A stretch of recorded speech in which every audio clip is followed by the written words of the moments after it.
कहानी है रामपुर गांव की, जहां के मर्द महिलाओं को हमेशा नीचा दिखाने की कोशिश में रहते। अरे अभी तक खाना नहीं आया, क्या मुझे एक और शादी करने की जरूरत है? नहीं जी नहीं, ऐसा मत करना, वरना मैं कहाँ जाऊंगी।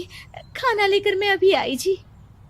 गांव की पंचायत में भी फैसले हमेशा औरतों के खिलाफ ही रहते। मैं जो फैसला सुनाता हूँ वो भगवान की आज्ञा होती है। इस लड़के ने अपने मन से शादी करके अच्छा नहीं किया। लड़के को घर भेज दो और इसकी शादी इसकी जाति की किसी लड़के से करवा दो, लेकिन ये लड़की, इसे तो गांव के बाहर निकाल दो। नहीं नहीं जमींदार साहब, ये क्या बोल रहे हैं? ऐसा नहीं हो सकता। मेरी बेटी मासूम है, इसे अच्छे बुरे की समझ नहीं है। अरे कहाँ जाएगी ये बेचारी? कहाँ जाएगी? इतनी चिंता है तो पूरे परिवार का गांव निकाला कर देते हैं। बेचारे पूरे बसे बसाए परिवार को गांव छोड़ना पड़ता है। चाहे जो हो, अगर बेटियों को कंट्रोल नहीं कर सकते तो गांव में रहने का कोई मतलब नहीं है। यहाँ औरतों को दब कर रहना होगा। कोई भी अपने हिसाब से कुछ नहीं कर सकता, सब ईश्वर की मर्जी से ही होगा। तभी गांव का एक आदमी दौड़ा दौड़ा आता है। सरपंच साहब, जमींदार साहब, वो कालिया है ना, उसकी बेटी पढ़ने के लिए शहर जा रही है। अच्छा, ये कब हो गया? और कालिया की हिम्मत कैसे हो गई ऐसा करने की? लेकर आओ उसे और उसकी बेटी को। बस फिर क्या था, हाजिर हो जाते हैं कालिया और उसकी बेटी सरपंच के सामने। और कालिया, ये क्या सुनने में आ रहा है? बेटी को इंजीनियर बना रहा है तू? और ये बता, गांव में तो स्कूल नहीं है, फिर कहां से इतनी क्लास पास कर गई तेरी बेटी? राधा, जो कि कालिया की बेटी है, उसे लगता है कि सरपंच उसकी तारीफ कर रहे हैं। सरपंच जी, मैंने ऑनलाइन पढ़ाई की है, डिस्टेंस लर्निंग से। सभी में मैंने अच्छे नंबर पाए हैं, जिसे देखते हुए शहर की इंजीनियरिंग कॉलेज में मुझे स्कॉलरशिप मिली है। वाह जी वाह, क्या होती है ये? पहले तो ये बताओ, फिर आगे की बात करते हैं। पूरा गांव राधा की बात सुन रहा था और राधा बोलती जा रही थी। तो ऐसे मैं फ्री में एक अच्छी शिक्षा लेकर गांव में जो कुछ परेशानियां हैं, जैसे बिजली, पानी और इंटरनेट जैसी समस्याओं के लिए काम करूंगी। मैं गांव को शहर से जोड़ने के लिए पुल का निर्माण करवाने का प्रस्ताव रखूंगी। मुझे पूरी उम्मीद है कि जल्द ही हमारा गांव भी तरक्की की राह पर चल पड़ेगा। राधा की बात सुनकर सारे गांव वाले ताली बजाने लगते हैं। सरपंच को समझ नहीं आता कि वो क्या करे। चुप रह नादान लड़की, गांव के खिलाफ जाने के लिए तुझे गांव से बेदखल कर दिया जाएगा, वो भी पूरे परिवार के साथ। और हाँ, अगर ठीक से गांव में रहना चाहती है तो ये पढ़ाई लिखाई छोड़ दे। हम तेरे लिए गांव का कोई होनहार लड़का देखेंगे। तभी गांव का एक आदमी बोल पड़ता है।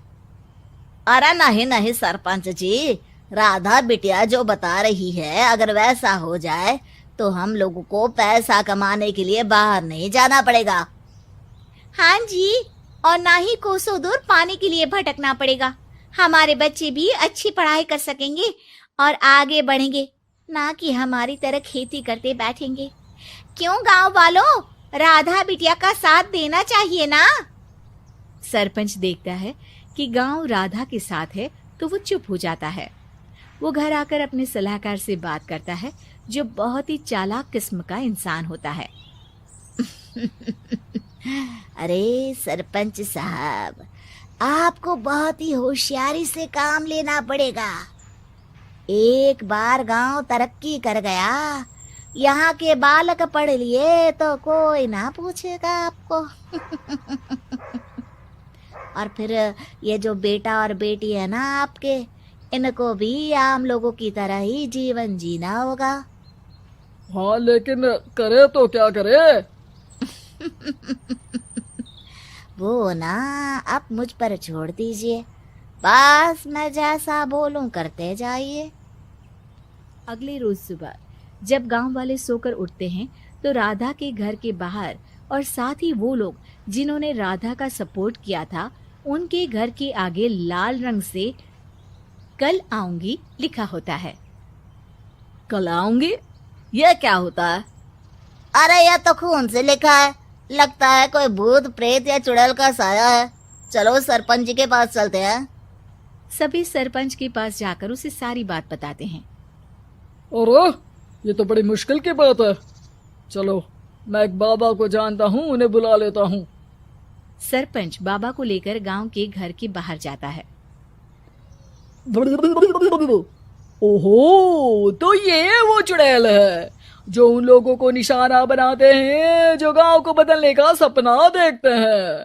वो गांव को ऐसे ही संपन्न देखना चाहती है, वो नहीं चाहती कि कोई बाहरी यहाँ का कायाकल्प करे। क्या तुम लोगों में से किसी ने गांव को बदलने की सोच रखी है? तभी राधा की माँ रोते रोते आती है। मेरी राधा घर से गायब हो गई है। अरे कोई तो बचाओ, मेरी बच्ची कहाँ गई?